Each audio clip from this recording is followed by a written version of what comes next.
ओम श्री सच्चिदानंद भगवान की जय। बोलो सियावर रामचंद्र भगवान की जय। नारायण। प्रातः स्मरणीय अर्चनीय वंदनीय परम पूज्यपाद अनंत विभूषित ममदेव श्री सद्गुरुदेव भगवान के उन दिव्य श्री चरण कमलों में हमारा बार बार साष्टांग दंडवत प्रणाम स्वीकार हो एवं सकल ब्रह्मांडों में और यहाँ वर्तमान में बैठे हुए भगवान के प्रेमी भक्तजन जो यूट्यूब और फेसबुक के माध्यम से भी इस सत्संग का श्रवण करते हैं, उन सभी का हम हृदय से एक बार अभिनंदन करते हैं, उनके प्रणाम करते हैं। नारायण, आप सभी जो हैं भगवान श्री राम जी के चरित्र के बारे में श्रवण कर रहे हैं, जो आदि कवि महर्षि वाल्मीकि जी ने भगवान श्री राम का चरित्र अपने हृदय में दर्शन किया और उस हृदय के दर्शन को फिर उन्होंने भाषाबद्ध किया। वेद व्यास जी महाराज ने अनेक पुराणों की रचना की है, लेकिन वाल्मीकि जी महाराज ने तो केवल श्री राम जी के चरित्र का ही वर्णन किया। दूसरे किसी ग्रंथ का उनके द्वारा लिखित होने पर नाम नहीं आता है। तो ऐसा उन्होंने चरित्र क्यों चुना? क्योंकि संत जो होते हैं वो त्रिकालदर्शी होते हैं और आगे आने वाले समय को देखते हुए एक ऐसा आदर्श स्थापित करते हैं जिससे कि आगे चल कर के हमारा समाज जो है उससे सीख लेकर के अपना भी जीवन आनंदमय बना सके, शांतिपूर्वक जीवन जी सके। तो यहाँ पर जो चरित्र में बात चल रही थी वो ये थी कि भगवान श्री राम जी जो परब्रह्म परमात्मा कहे जाते हैं, लेकिन वाल्मीकि जी महाराज ने भगवान जो विशेषण होता है, यानी कि जन्म मृत्यु दुख और सुख आदि, ये सब भगवान के ही हाथ में रहता है। जो विधि का यश और अपयश है ये सब परमात्मा अपने हाथ में ही रखते हैं। तो भगवान विशेषण जो शब्द लिया है वो कहीं कहीं वाल्मीकि जी ने लिया है, क्योंकि वाल्मीकि जी ने श्री राम जी को ऐसे चरित्र के रूप में प्रस्तुत किया कि जो मानव समाज के लिए बड़ा सौभाग्यशाली है। क्योंकि भगवान के 24 अवतार हुए हैं, तो उसमें मछली भी भगवान बने, कछुआ भी बने, शुगर भी बने, शेर भी बने, अनेकानेक आकृतियों में भगवान ने अवतार लिया। लेकिन मनुष्यों के लिए अवतार लेने का कारण यही था कि मनुष्य हमसे कुछ शिक्षा ले सकें। तो राम जी के जीवन चरित्र को वाल्मीकि जी महाराज ने चुना। राम एक तो जैसे वाल्मीकि जी महाराज से उन्हीं के समकक्ष, उन्हीं के काल के राजा थे श्री रामचंद्र जी महाराज। जिस समय वाल्मीकि जी महाराज इस धरती पर थे उस समय श्री राम जी महाराज भी अवतरित हुए थे। दूसरी बात ये थी कि उनके जीवन में भाइयों के लिए, प्रजा के लिए, सगे संबंधियों के लिए उनके हृदय में कितना हित था, इस सारी बात को मानव समाज के लिए प्रस्तुत करने के लिए वाल्मीकि जी ने श्री राम जी का चरित्र लिया है। जब हम देखते हैं कि श्री राम जी के हृदय में अपने भाइयों के प्रति कितना प्रेम था, तो ये बात सुनकर के अपना हृदय गदगद हो जाता है। कैसे?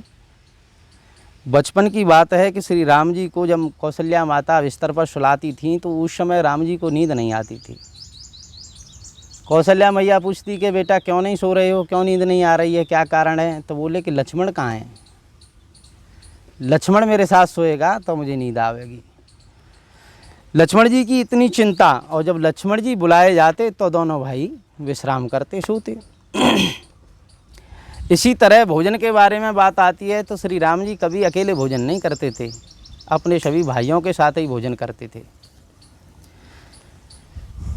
तो ये राम लक्ष्मण का प्रेम बताया। अब राम जी का भरत जी से कितना प्रेम था कि कैकेयी ने राजा दशरथ जी से आग्रह किया, जिद की और अपने पुराने वरदान को याद दिलाया और उस वरदान की मांग करते हुए कहा कि भरत मेरा राजा हो जाए और श्री राम वन को चले जाएं।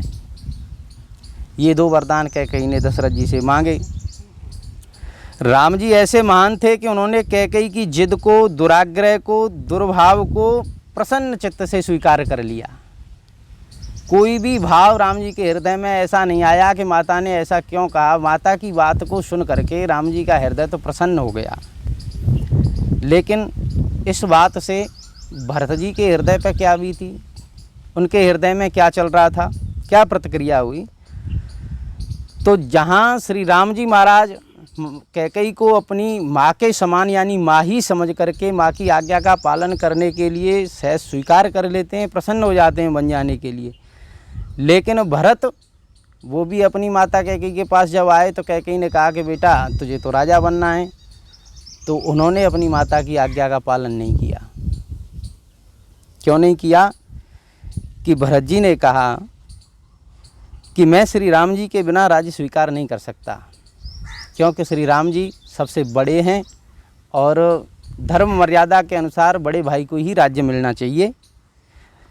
राम जी राजा होंगे तो केवल राम जी ही राजा होंगे, राम जी के अलावा दूसरा कोई राजा नहीं रहेगा। मैं तो उनसे बहुत छोटा हूँ, अब बताओ माँ मैं उनके सामने कैसे गद्दी पर बैठ सकता हूँ। तो भरत जी की ये प्रतिक्रिया थी कैकेयी माता के वरदान मांगने पे। ऐसा नहीं कि वो प्रसन्न हो गए हों कि चलो हमें तो राजगद्दी मांगी है। अब आगे जब वन गमन का प्रसंग आया तो श्री राम जी ने आज्ञा की कि लक्ष्मण ऐसा करना कि तुम घर में रहो भाई, पिताजी की तबीयत खराब हो गई है और माताओं का भी ध्यान रखना है, राज्य का भी ध्यान रखना है। इस समय यहाँ पर शत्रुघ्न भरत है नहीं, तो तुम्हें तो यहाँ पर घर रहना चाहिए,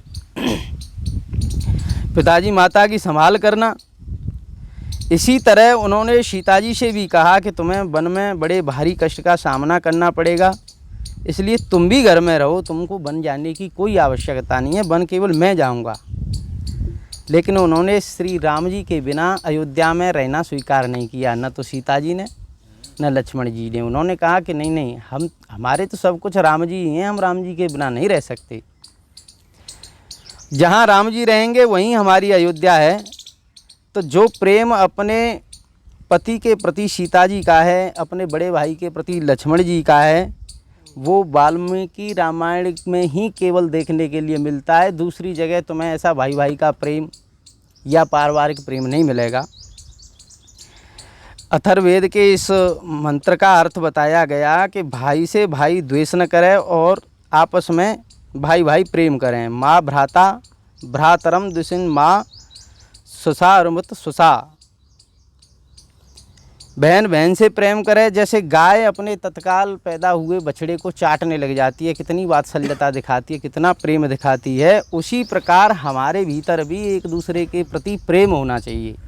इस प्रेम को प्रकट करने के लिए वाल्मीकि जी महाराज ने श्री राम जी के चरित्र को चुना। लेकिन देखो वेद ये आज्ञा देकर के रह गए कि इस प्रकार की आज्ञा मनुस्मृति में बताई गई, लेकिन इसका पालन किया तो किसने किया?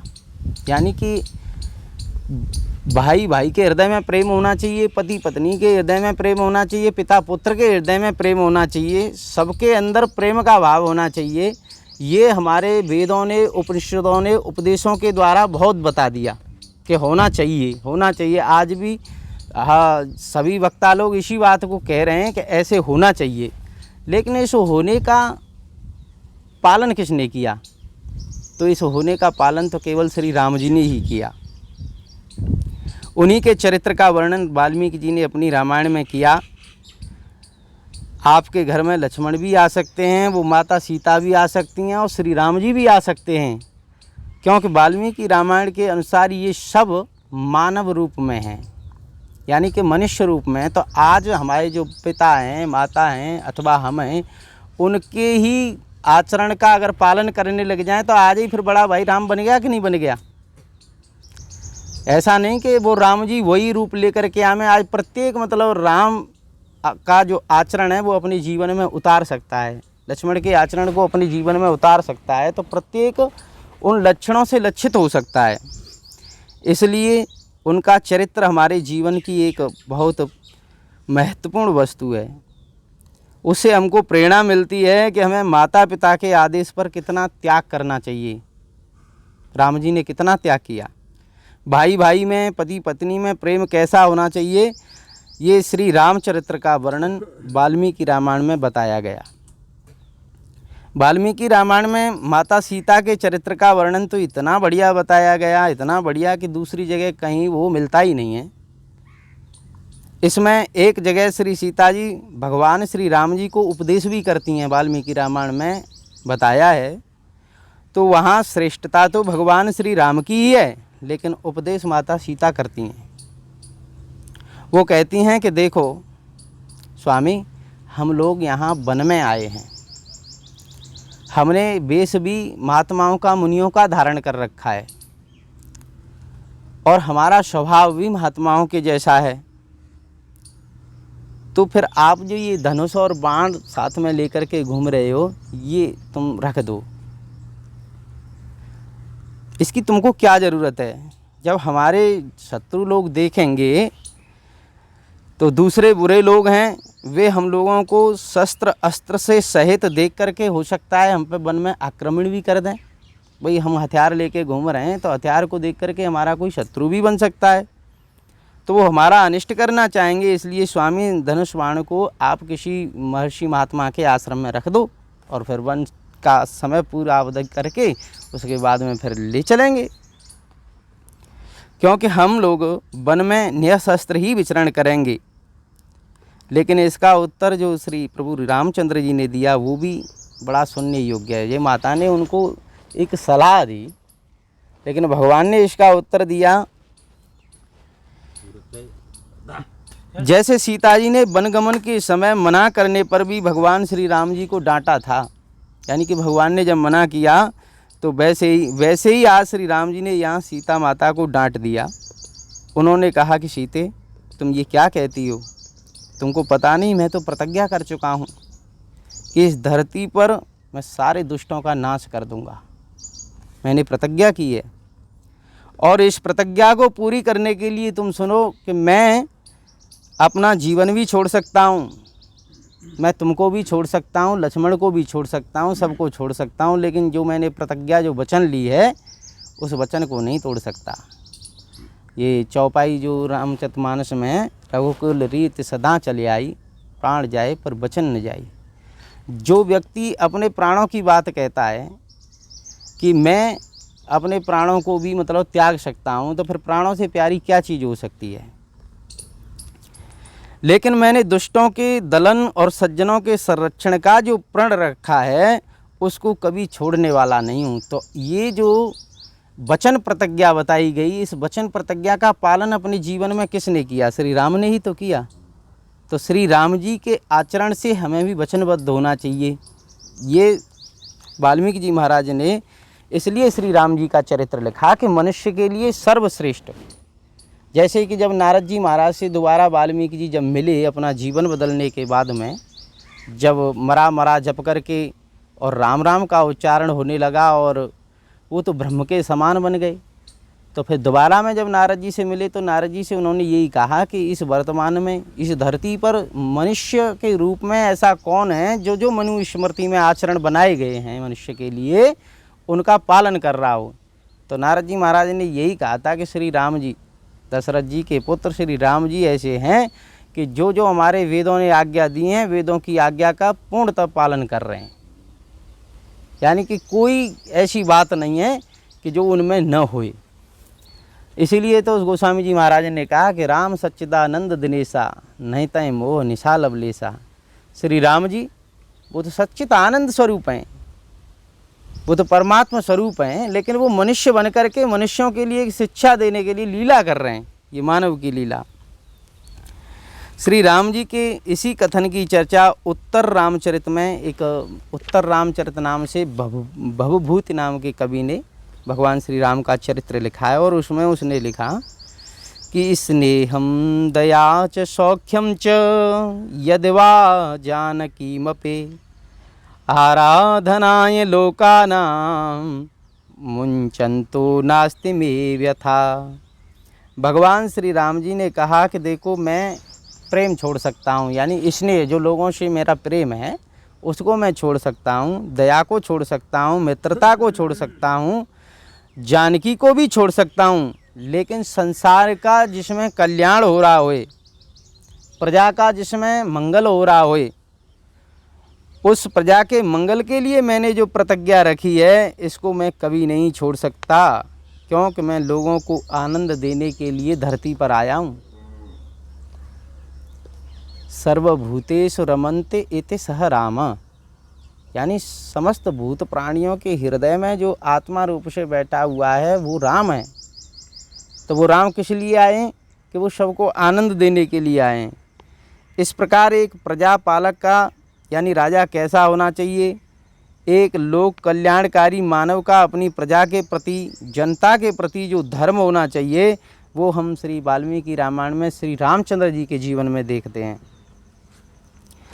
उनके हृदय में प्रेम तो है ही, लेकिन उनके हृदय में उच्च कोटि की त्याग भावना भी है।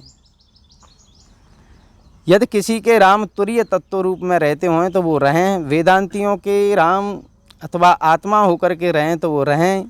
यदि भगवान राम आपके बैकुंठनाथ हैं तो आप हाथ जोड़ करके बस वहीं से प्रणाम कर सकते हो, लेकिन आपको एक ऐसे राम जी की भी आवश्यकता है जो आपके जीवन में उतरें और आप उनके समान बन सकें।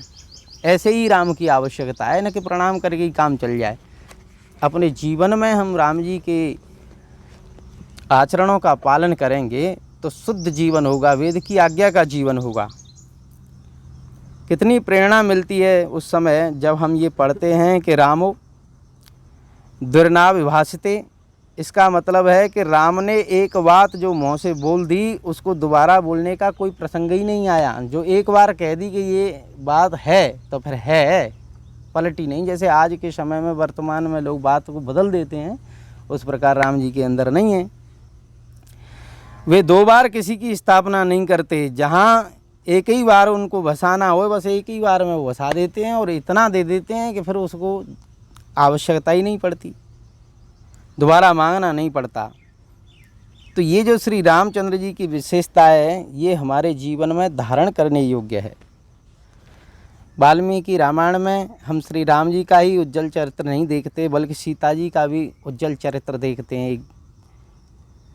और कहाँ कि देखो रावण के घर में माता सीता को जब रावण अपहृत करके ले गया तो उसने बंदी बना दिया। उनको बंदी बनाए जाने की स्थिति में श्री रामचंद्र जी जितना कष्ट सहन करके अपने धर्म का पालन करते हैं उससे भी ज़्यादा कष्ट सहन करके माता सीता ने अपने धर्म का पालन किया। उनमें इतनी दृढ़ता, इतनी दीनता, इतनी उदारता कि उनके बारे में जब चरित्र श्रवण करते हैं तो आश्चर्य होता है कि ऐसा भी उनके हृदय में भाव है। सीता जी के जीवन में दो चरित्र आए ऐसे, एक सुंदर कांड में और दूसरा युद्ध कांड में।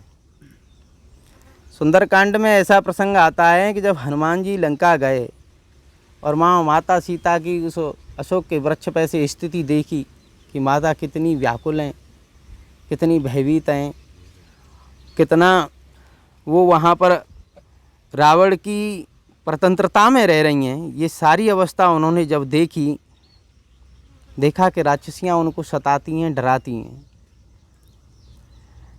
जानकी जी बड़े संकट में हैं, भोजन करती नहीं है, एकदम कृश हो गई हैं, मरणासन्न अवस्था में लग रही हैं और उनके मुँह से जैसे तैसे राम राम राम राम निकल रहा है।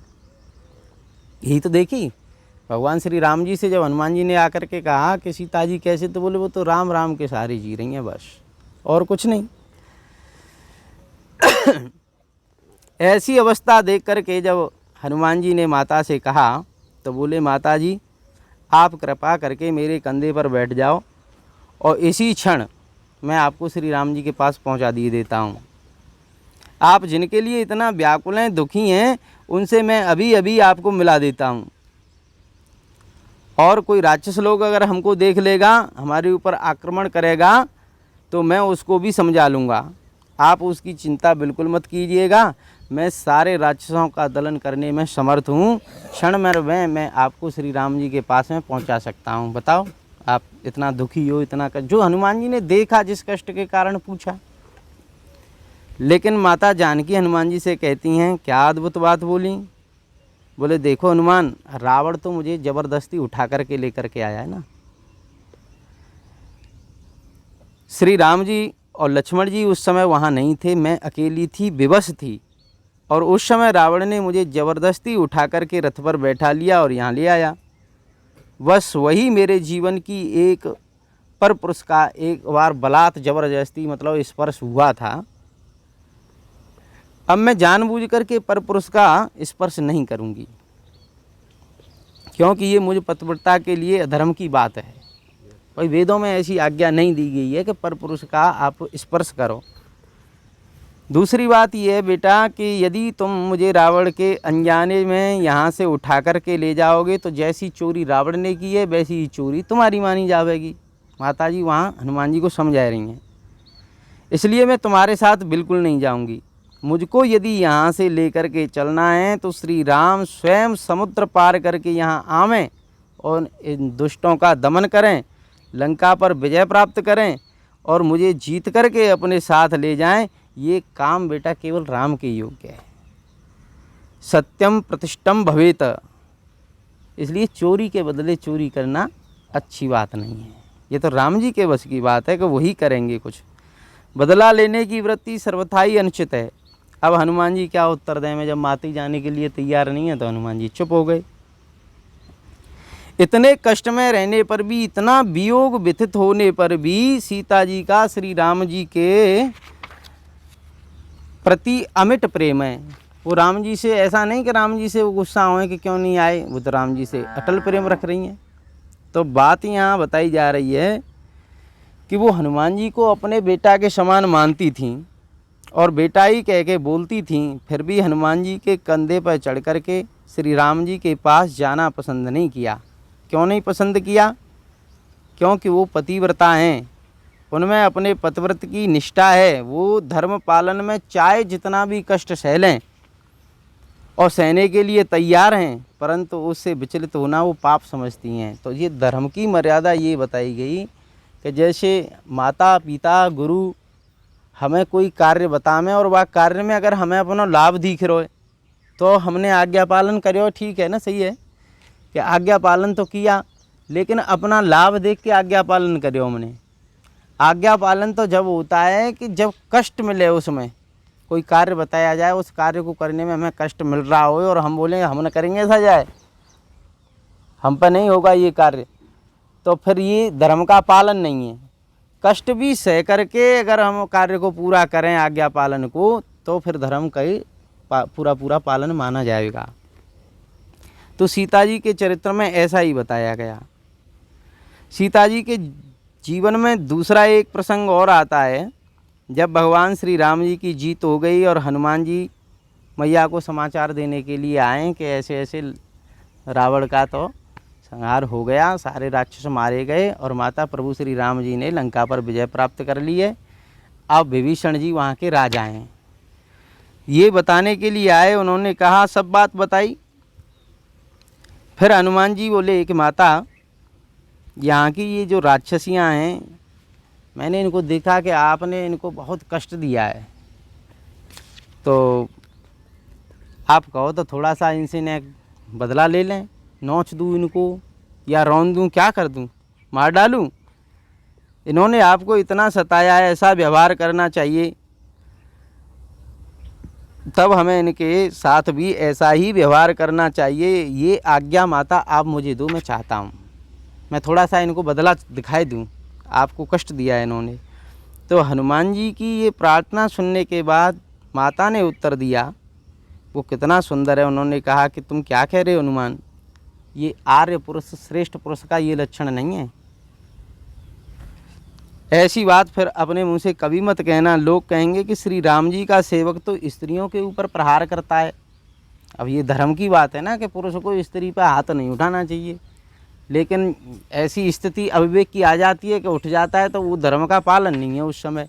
लेकिन माता कह रही है कि अपने धर्म का पालन कैसे, कि स्त्रियों पर हाथ नहीं उठाना चाहिए, वो आर्य पुरुष हैं, श्रेष्ठ पुरुष हैं, उनकी मर्यादा है ये। उसके मन में बदला लेने की कभी भावना नहीं होती है बेटा। क्या इससे श्री राम जी के यश में वृद्धि होगी? बताओ तुम। कोई सुनेगा कि राम जी के सेवक ने स्त्रियों पर हाथ उठाया तो तुम्हारी या राम जी की कोई बड़ाई होगी? यश तो दूर रहा, उसमें कलंक लग जाएगा। और ठीक है, इन राक्षसियों ने अपराध किया है, लेकिन सृष्टि में बिना अपराध वाला कोई नहीं है, सबसे कोई न कोई अपराध होता ही रहता है। इसलिए श्रेष्ठ पुरुष का तो ये कर्तव्य है कि उसके सामने चाहे कोई दुष्ट हो, चाहे कोई शिष्ट हो, चाहे कोई वध के योग्य होए, लेकिन फिर भी श्रेष्ठ पुरुष के हृदय में उसके प्रति करुणा होनी चाहिए, वाको बचाव करना चाहिए कि या को हित काय में। तो ये श्रेष्ठ पुरुष की पहचान है। सीता माता ने कहा, देखो हनुमान, अपराधिनी तो मैं हूँ।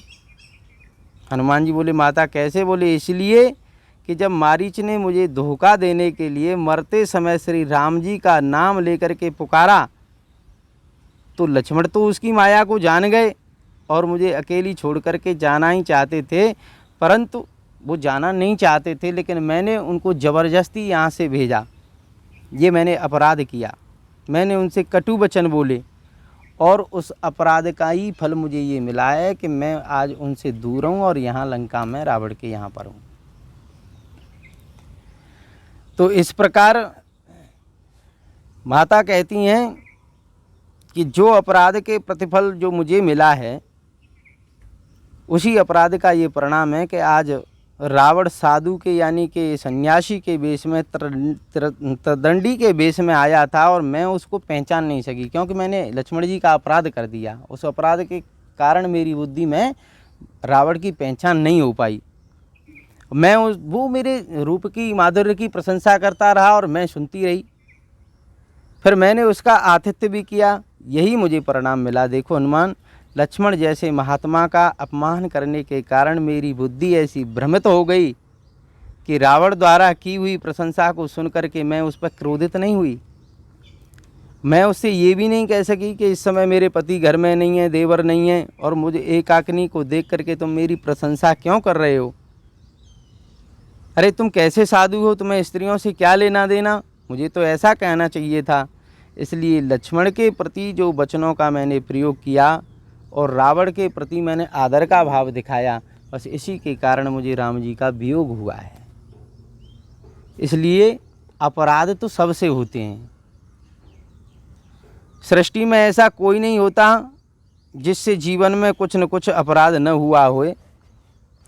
और होता तो ये है कि जब दूसरा अपराध करता है तो फिर हम दंड देने के लिए डंडा लेकर के खड़े हो जाते हैं, लेकिन जब हम अपराध करते हैं तो फिर अपने लिए चाहते हैं कि हमें क्षमा मिल जाए। जब हम अपने लिए जैसा व्यवहार चाहते हैं तो फिर ऐसा ही हमें दूसरे के लिए भी होना चाहिए। ये राम जी के चरित्र से श्रवण करने के लिए मिलता है। इसलिए सीता माता जो हैं पृथ्वी की पुत्री हैं और उनके अंदर क्षमा का भाव है। तो सीता माता की महानता वाल्मीकि रामायण में विशेष प्रकार से बताई गई है। इसी के साथ हम इस प्रवचन में विश्राम लेते हैं। बोलिए श्री सद्गुरुदेव भगवान की जय। बोलो श्यावर रामचंद्र भगवान की जय। जय जय श्री राधे।